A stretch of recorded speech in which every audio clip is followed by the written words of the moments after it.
ഫോട്ടോഷോപ്പിലെ ഒരു പ്രത്യേക കളറിൻ്റെ കളർ ഒരു ചിത്രത്തിൽ നിന്ന് സെലക്ട് ചെയ്യുന്നതിന് വേണ്ടിയിട്ടുള്ള ടൂളാണ് ഐഡ്രോപ്പർ ടൂൾ ബോക്സിൽ ഇവിടെ കാണുന്ന ടൂളാണ് ഇത്. കീബോർഡിൽ ഐ എന്ന അക്ഷരം പ്രസ് ചെയ്തുകൊണ്ട് ഈ ടൂൾ നമുക്ക് ആക്ടിവേറ്റ് ചെയ്യാം. ടൂൾ സെലക്ട് ചെയ്തതിന് ശേഷം ചിത്രത്തിലെ ഒരു ഭാഗത്ത് ക്ലിക്ക് ചെയ്യാം.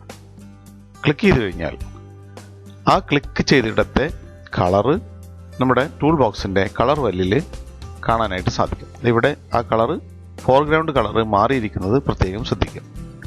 ഇനി ഞാൻ മറ്റൊരു കളറിൽ ക്ലിക്ക് ചെയ്ത് കഴിഞ്ഞാൽ ആ കളർ ഓട്ടോമാറ്റിക്കായിട്ട് ഇവിടെ മാറിയിരിക്കുന്നത് ശ്രദ്ധിക്കും. ഇങ്ങനെ ഒരു പ്രത്യേക ചിത്രത്തിലെ ഒരു പ്രത്യേക പോയിന്റിലെ കളർ നമുക്ക് കളറായിട്ട് സ്വീകരിക്കുന്നതിന് വേണ്ടിയിട്ടാണ് ഐഡ്രോപ്പർ ടൂള് ഉപയോഗപ്പെടുത്തുന്നത്.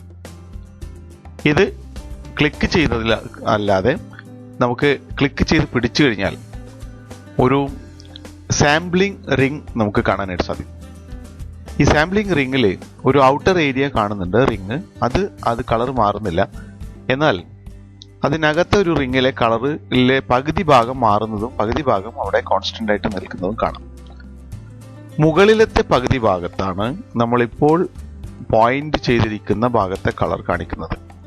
താഴത്തെ പകുതിയിൽ ഇതിനു മുൻപുണ്ടായിരുന്ന കളറാണ്, അതായത് കറണ്ട് കളറാണ് താഴെ ഉണ്ടായിരിക്കുന്നത്, ന്യൂ കളറായിരിക്കും മുകളിൽ കാണുന്നത്. അപ്പോൾ താഴെയുള്ള കളർ പോയി മുകളിലുള്ള കളറായിരിക്കും ഇവിടെ സ്വീകരിക്കുന്നത്. അപ്പോൾ ഇവിടെ കണ്ടോ, അപ്പോൾ ഞാൻ ഇവിടെ ക്ലിക്ക് ചെയ്ത് കഴിഞ്ഞാൽ താഴെ കാണുന്നത് ആദ്യം ഉണ്ടായിരുന്ന കളറും മുകളിൽ കാണുന്നത് ഇപ്പോൾ വരാൻ പോകുന്ന കളറുമാണ്.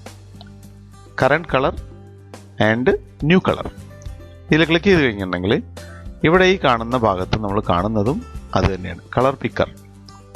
ഇവിടെ നമ്മൾ ഒരു കളർ സ്വീകരിച്ചു കഴിഞ്ഞിട്ടുണ്ടെങ്കിൽ കാണുന്നതും ഈ സംഗതിയുടെ ഒരു റൗണ്ട് ഷേപ്പാണ് അവിടെ കാണുന്നത് എന്നർത്ഥം. കളർ പിക്കർ കണ്ടോ, ഇങ്ങനെയും ചെയ്യാം. ഇനി ഇതിൽ കളർ സെലക്ട് ചെയ്യാൻ ബുദ്ധിമുട്ടുണ്ടാവുകയും ഇതിലെ കളർ ആവശ്യമായിട്ടുള്ള രീതിയിൽ എടുക്കുകയും ചെയ്യുമ്പോൾ ഈ കളർ പിക്കർ ആക്റ്റീവ് ആയിരിക്കുന്ന അവസരത്തിൽ നമുക്ക് പുറത്തേക്ക് മൗസ് പോയിന്റർ കൊണ്ടുവന്നു കഴിഞ്ഞാൽ ആ കളർ നമുക്കിവിടെ സ്വീകരിക്കാനായിട്ട് സാധിക്കും.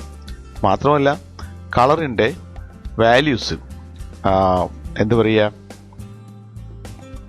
വിവിധ കളർ സ്കീമുകളിലുള്ള വാല്യൂസ് നമുക്ക് ലഭിക്കുന്നതിന് ഇവിടെ കളർ പിക്കർ ഉപയോഗിച്ചിട്ട് ഇതിലൂടെ കാണാനായിട്ട് സാധിക്കും. ഇതിനെക്കുറിച്ച് വിശദമായിട്ട് മറ്റൊരു ക്ലാസ്സിൽ പറയുന്നുണ്ട്. അപ്പോൾ പറഞ്ഞു വരുന്നത്, ഒരു ചിത്രത്തിലെ ഒരു പ്രത്യേക കളർ സെലക്ട് ചെയ്യുന്നതിന് വേണ്ടിയിട്ടാണ് ഐഡ്രോപ്പർ ടൂൾ ഉപയോഗിക്കുന്നത്. ഇനി ഇതിൻ്റെ പ്രോപ്പർട്ടി ബാറിലെ കാര്യങ്ങൾ ശ്രദ്ധിക്കാം. ഇതിൽ സാമ്പിളിംഗ് സൈസ് എന്ന് പറയുന്ന ഈ ഫീൽഡിലൂടെ സിമ്പിൾ സാമ്പിൾ എന്ന് പറയുന്ന ഒരു ഓപ്ഷനാണ് ബൈ ഡിഫോൾട്ട് ആയിട്ട് ഉണ്ടായിരിക്കുക. ഇത് മനസ്സിലാക്കേണ്ടത്, നമ്മൾ ക്ലിക്ക് ചെയ്യുന്ന ഒരു പിക്സലാണ് സെലക്ഷൻ പരിധിയിൽ വരുന്നത് എന്നർത്ഥം. ഇത് കൂടാതെ ഇതിൽ 3x3 ആവറേജ് എന്ന് പറഞ്ഞു കഴിഞ്ഞാൽ 3x3 ആവറേജ് കൊടുത്തു കഴിഞ്ഞാൽ നമ്മൾ ക്ലിക്ക് ചെയ്യുന്ന പോയിന്റിന് ചുറ്റുമുള്ള 9 പിക്സലുകൾ 3x3 3x3 എന്ന് പറഞ്ഞാൽ 3x3 9 പിക്സലുകളുടെ കളറിൻ്റെ വാല്യൂവിൻ്റെ ആവറേജ് ശരാശരി കണക്കാക്കിക്കൊണ്ടായിരിക്കും കളർ സ്വീകരിക്കപ്പെടുന്നത്. അതുപോലെ തന്നെ വിവിധ 5x5 11x5 അങ്ങനെയുള്ള ഇത് കാണാനായിട്ട് സാധിക്കും. നോർമലി നമുക്ക് ആവശ്യമായി വരുന്നത് എപ്പോഴും പോയിന്റ് സാമ്പിളാണ്, അതായത് ക്ലിക്ക് ചെയ്യുന്നിടത്തെ പിക്സലിൻ്റെ കളർ മാത്രമാണ് നമ്മൾ സ്വീകരിക്കുന്ന സംഗതി. അടുത്തത് സാമ്പിൾ സ്വീകരിക്കുന്നത് കറണ്ട് ലെയറിൽ നിന്നാണോ എല്ലാ ലെയറിൽ നിന്നും ആണോ എന്നതാണ് ഈ കൊണ്ട് ഉദ്ദേശിക്കുന്നത്. കറണ്ട് ലെയർ എന്ന് ഉദ്ദേശിക്കുന്നത് കൂടുതൽ ലെയറുകൾ നമ്മുടെ ചിത്രത്തിൽ ഉണ്ടെങ്കിൽ, നമ്മുടെ ഡിസൈനിങ്ങിൻ്റെ ഭാഗത്തായിട്ടുണ്ടെങ്കിൽ കറണ്ട് ലെയർ എന്ന് ഉദ്ദേശിക്കുന്നത് സെലക്ഷൻ നിലനിൽക്കുന്ന ലെയറുകളാണ് കറണ്ട് ലെയർ എന്ന് പറയുന്നത്. എന്നാൽ ആ ലെയറിന് ബാക്കിലോട്ട് അല്ലെങ്കിൽ ഫ്രണ്ടിലോട്ട് കൂടുതൽ കളറുകൾ അല്ലെങ്കിൽ ലെയറുകൾ ഉണ്ടെങ്കിൽ എല്ലാ ലെയറുകളുടെയും ബേസ് ചെയ്തുകൊണ്ട് ലെയറുകളുടെയും കളറിനെ നമുക്ക് സെലക്ഷൻ പരിധിയിൽ കൊണ്ടുവരുന്നതിനാണ് ഓൾ ലെയേഴ്സ് എന്ന് വരുന്നത്. ബൈ ഡിഫോൾട്ട് ഓൾ ലെയേഴ്സ് ആയിരിക്കും സാമ്പിളിങ്ങിന് ഉപയോഗിക്കുന്നത്. ഓൾ ലെയേഴ്സ് ആകുമ്പോൾ ഏത് ലെയറിൽ നിന്നും നമ്മൾ പിക്ക് ചെയ്യുന്ന പോയിന്റിൽ ഏത് ലെയർ ഉണ്ടോ ആ ലെയറിൽ കളർ പിക്ക് ചെയ്യുന്നു. കറണ്ട് ലെയറിലാവുമ്പോൾ ഏത് ലെയറാണോ കറണ്ട് ആയിട്ടിരിക്കുന്നത് ആ ലെയറിൽ മാത്രം കളർ മാത്രമാണ് പിക്കിങ്ങിന് സാധ്യമാകുന്നത്.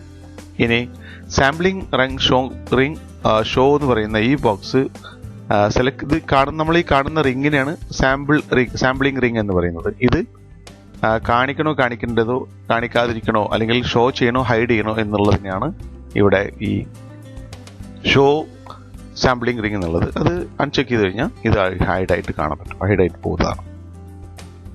ഇത്രയാണ് ഐഡ്രോപ്പർ ടൂളിൽ നിന്നും നമുക്ക് സ്വീകരിക്കാവുന്നത്. ക്രോപ്പ് ടൂളിന്റെ ഫ്ലയറിൽ തന്നെ കാണുന്ന മറ്റ് 2 ടൂളുകളാണ് സ്ലൈസ് ടൂളും സ്ലൈസ് സെലക്ഷൻ ടൂളും. ഫോട്ടോഷോപ്പ് ഒരു വെബ് ഡിസൈനിങ് ആവശ്യത്തിനായിട്ട് ഉപയോഗപ്പെടുത്തുമ്പോൾ ഉപയോഗിക്കേണ്ടി വരുന്ന 2 ടൂളുകളാണ് സ്ലൈസ് ടൂളും സ്ലൈസ് സെലക്ഷൻ ടൂളും. സ്ലൈസ് ടൂൾ സെലക്ട് ചെയ്തതിന് ശേഷം ആവശ്യമായ രീതിയിൽ ചിത്രത്തെ നമ്മൾ സ്ലൈസ് ചെയ്യുക, കഷ്ണമാക്കുകയാണ് ചെയ്യുന്നത്. ഇങ്ങനെ വരുന്ന ഓരോ കഷ്ണത്തിലും ഓരോ സ്ലൈസ് ആയിട്ടാണ് കണക്കാക്കുന്നത്. ഇനി ഇതിൽ നമ്മൾ ഓരോ തരത്തിലുള്ള ഏൾ അതായത് യൂണിവേഴ്സൽ റിസോഴ്സ് ലൊക്കേറ്റർ എന്ന വെബ് സങ്കേതത്തെ ഇതിൽ ഇൻകോർപ്പറേറ്റ് ചെയ്യുക, ഇതിലേക്ക് ആഡ് ചെയ്തിട്ട് ഇത് വെബ് ബേസ്ഡ് ആയിട്ടുള്ള ഒരു ആപ്ലിക്കേഷനിലേക്ക് അല്ലെങ്കിൽ വെബ് ബേസ്ഡ് ആയിട്ടുള്ള ഒരു ഡിസൈനിലേക്ക് ഉപയോഗപ്പെടുത്തുകയാണ് ചെയ്യുക. ഫോട്ടോഷോപ്പിന്റെ ആർട്ട് വർക്ക് അല്ലെങ്കിൽ ഡിസൈനിങ് ഏരിയയിൽ വെബ് ഒഴിച്ചുള്ള ഭാഗത്ത് ഈ 2 ടൂളുകളുടെയും ആവശ്യകത ഒട്ടും തന്നെ ഇല്ല. അതുകൊണ്ട് തന്നെ ഈ ടൂളുകളുടെ വിവരണം ഇപ്പോൾ ഇവിടെ ഈ പാഠത്തിൽ നമ്മൾ അധികം സ്വീകരിക്കുന്നില്ല. എന്തിനാണ് ആ ടൂൾ എന്ന് മനസ്സിലാക്കുക മാത്രമാണ് ഇതിലൂടെ നമ്മൾ ചെയ്തിരിക്കുന്നത്. കളർ സാമ്പിളർ ടൂളാണ് ഈ പാഠത്തിലൂടെ പഠിക്കുന്നത്.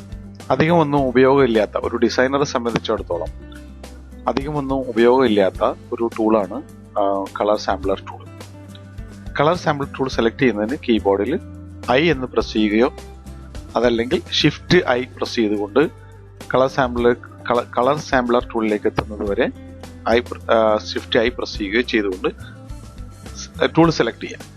ഇവിടെ ഈ ടൂൾ സെലക്ട് ചെയ്തതിന് ശേഷം ചിത്രഭാഗത്ത് 1-2 ഇടത്ത് നമ്മൾ ക്ലിക്ക് ചെയ്ത് കഴിഞ്ഞിട്ടുണ്ടെങ്കിൽ അവിടെ ഒരു പോയിന്റ് പ്രത്യക്ഷപ്പെടുകയും ആ പോയിന്റിന് 1 എന്ന പേര് ഒരു നമ്പറിംഗ് കൊടുക്കുകയും ചെയ്യും.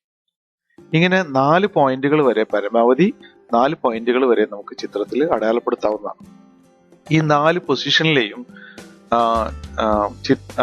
കളർ സാമ്പിളേഴ്സ് ആണ് നമുക്ക് ഈ ടൂളിലൂടെ ലഭിക്കുന്നത്.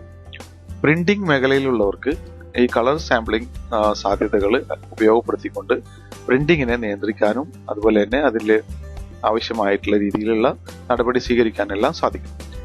ഡിസൈനറെ സംബന്ധിച്ചിടത്തോളം കളർ സാമ്പിളർ കൊണ്ട് അത്ര അധികം ഒന്നും ഉപയോഗം കാണുന്നില്ല. ഇനി അടുത്ത തവണ ക്ലിക്ക് ചെയ്യുമ്പോൾ ടൂൾ സെലക്ട് ചെയ്യുമ്പോൾ അവിടെ 2 എന്നുള്ള ചിഹ്നം വരും. ഇതോടുകൂടി തന്നെ ഇൻഫോ പാലറ്റ് ഓൺ ആയി വരും. ഇൻഫോ പാലറ്റ് ഓഫ് ആണെങ്കിൽ നമ്മൾ ക്ലിക്ക് ചെയ്യുന്നതോടുകൂടി തന്നെ ഇൻഫോ പാലറ്റ് ഓൺ ചെയ്ത് വരും. ഇവിടെ ഇൻഫോ പാലറ്റിൽ നമ്പർ 1, നമ്പർ 2, നമ്പർ 3 അതുപോലെ തന്നെ 4ാമത്തെ ഒരു നമ്പർ കൂടി നമ്മളെ ഫോട്ടോഷോപ്പ് അനുവദിക്കുന്നുണ്ട്. 5ാമത്തെ തവണ ക്ലിക്ക് ചെയ്യാൻ ശ്രമിച്ചു കഴിഞ്ഞാൽ ഇതുപോലെ